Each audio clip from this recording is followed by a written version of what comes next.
तो 23-24 का periodic labour force survey है, उसके हिसाब से लेबर फोर्स पार्टिसिपेशन रेट है, मतलब कि labour force in a comparison to population, कि अगर हमारा पॉपुलेशन 100 है उसमें से लेबर फोर्स कितना है।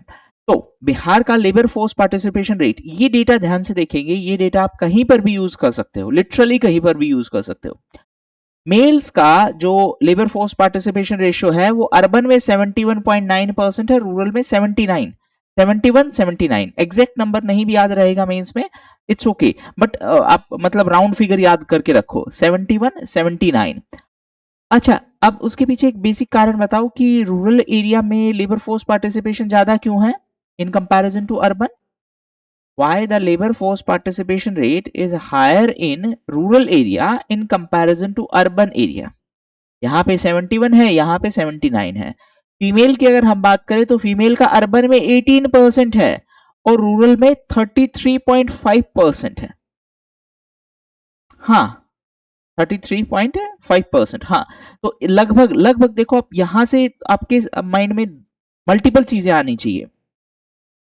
अगर मैं पूछूं आपसे कि why the female labor force participation rate is so high in rural area, because क्या हो रहा है, हाँ, मेल मेंबर माइग्रेट हो गया है तो पीछे खेती कौन संभाल रहा है, फीमेल संभाल रही है। तो यहां से एक प्रॉब्लमेटिक ट्रेंड आपको दिखेगा कि even though the female labour force participation rate is increasing, but that is increasing because of, हाँ exactly, that is increasing because of agriculture.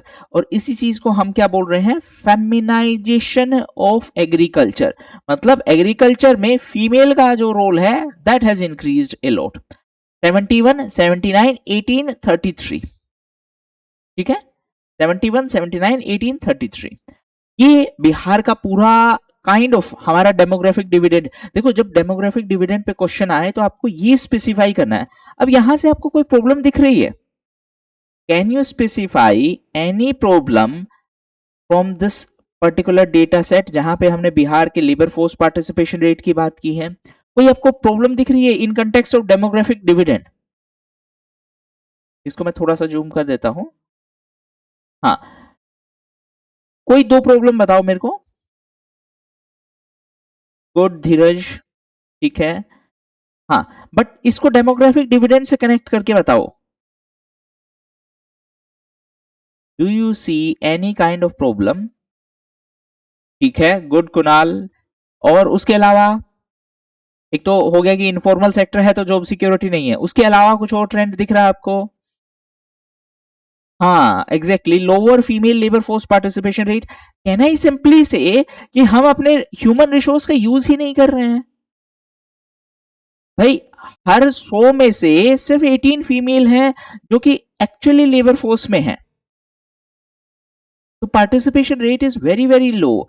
Rural में है लेकिन रूरल वाला वो उतना प्रोडक्टिव नहीं है क्योंकि that is engaged in agriculture. तो अब यहां से देखो, जब भी आपके माइंड में डेमोग्राफिक डिविडेंड का क्वेश्चन आएगा ना, you need to specify, yes we have demographic dividend, है हमारे पास पॉपुलेशन, यंग पॉपुलेशन है, but we are not able to utilise that population. Exactly, तो इसीलिए दैट इज प्रॉब्लमेटिक पार्ट है ना। और फिर उसी के ये काउंटर में आप फिर आगे अच्छा, इसका सॉल्यूशन और बता दो जल्दी से। सिर्फ मेरे को दो सॉल्यूशन बताना, but they should be specific keywords. क्या सॉल्यूशन होगा इस चीज का? कीवर्ड्स, कोई जेनरिक टर्म नहीं, write down two keywords that could be the solution of this problem.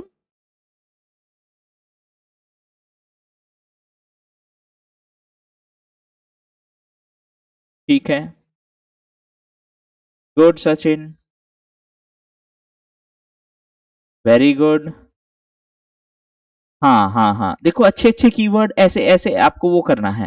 Good, आप बेसिकली बात करोगे ह्यूमन कैपिटल फॉर्मेशन की, आप बात करोगे फॉर्मलाइजेशन की, आप बात करोगे लेबर इंटेंसिव सेक्टर्स की, है ना, आप बात करोगे मिसिंग मिडल की प्रॉब्लम को दूर करने के लिए। अच्छा, मिसिंग मिडल वाला क्या था? हम्म, देखो जब आप ह्यूमन कैपिटल बोल देते हो तो उसमें आपने टेक्निकली सब कुछ इन्वॉल्व कर लिया, आपने हेल्थ भी इन्वॉल्व कर लिया, एजुकेशन भी, स्किल भी, तो थोड़ा सा वाइडर टर्म यूज करो। ठीक है, हाँ, under developed industrial sector, exactly. ठीक है, देखो एक एक और छोटी सी चीज मैं आपको बताता हूं। जब भी आपको कभी भी शॉर्ट आंसर लिखना हो ना, तो एक ब्रॉड टर्म यूज करो, ताकि आपको कम कम कंटेंट यूज करना पड़े और आप बेहतर तरीके से आंसर लिख पाओ। जब भी आपको ब्रॉड, जैसे फॉर एग्जांपल आपको शॉर्ट आंसर लिखना है, तो आप यहाँ पे डायरेक्टली ह्यूमन कैपिटल लिख के चलते बनोगे, मतलब उसको ज्यादा डिटेल में एक्सप्लेन नहीं करना है। बट अगर हम लॉन्ग आंसर लिख रहे हैं, तो ऑफ कोर्स उसकी इसमें आप उसको एक्सप्लेन करोगे कि हाँ, एजुकेशन पे भी बात करनी है, हेल्थ पे भी बात करनी है, स्किल पे भी बात करनी है। Getting my point? Information same रहेगी, but the way it is to be presented that will change depending on the आपको कितना वर्ड्स लिखना है या फिर कितने नंबर का क्वेश्चन है। ठीक है, ओके। ये तो बात हुई बिहार की। 4 डेटा है, आपको ध्यान में रखना पड़ेगा। अब एक बार इसको कंपैरिजन कर लेते हैं इंडिया से। अगेन इंडिया वाले में एग्जैक्टली आपको याद रखने की जरूरत नहीं है, सिर्फ इतना ध्यान में रखो कि बिहार के केस में अगर मैं मेल और फीमेल का कंबाइन करूं तो इट इज 55, और अगर मैं इंडिया में मेल और फीमेल का कंबाइन करूं it is 64। Again that's a huge difference. अच्छा, आप लोगों का थोड़ा सा मैथ्स चेक कर लेते हैं, कितने परसेंट का डिफरेंस है? 64 को अगर मैं 100% मानूं तो 55 कितना परसेंट हुआ उसका? कितना परसेंट का डिफरेंस है ये बताओ मेरे को, कितना परसेंट हुआ, नहीं डिफरेंस बताओ।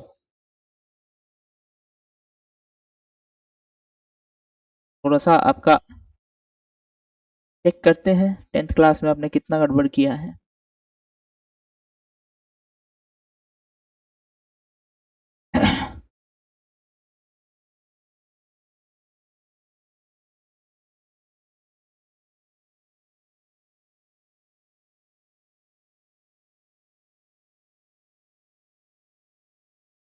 ओके,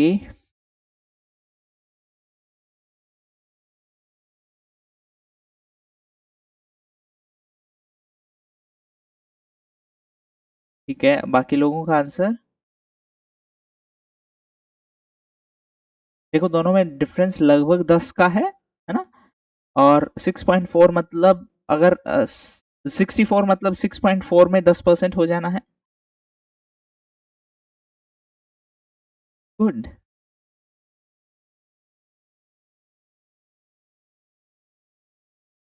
वेरी गुड बेटा। चलो ये आराम से सोच लेना, आप आराम से सोच के आंसर करना है इसका, है ना? ओके, तो अगर मैं इस पूरे स्लाइड को अगर सिंप्लीफाई करूं, तो आपको जो ट्रेंड है, अगर मैं ट्रेंड की बात करूं, तो ट्रेंड में आपको दो चीज ध्यान में रखनी है।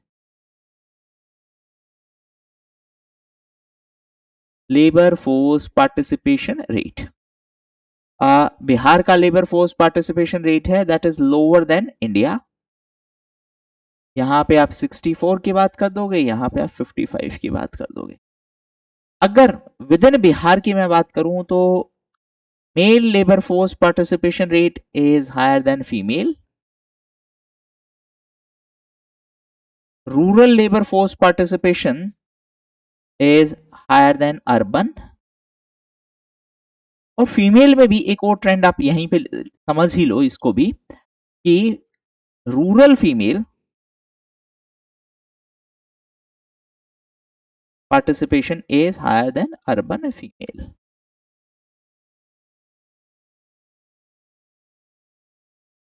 हाँ, ये ट्रेंड्स आपको ध्यान में रखने हैं। ठीक है, ओके, यहां तक कोई कंफ्यूजन?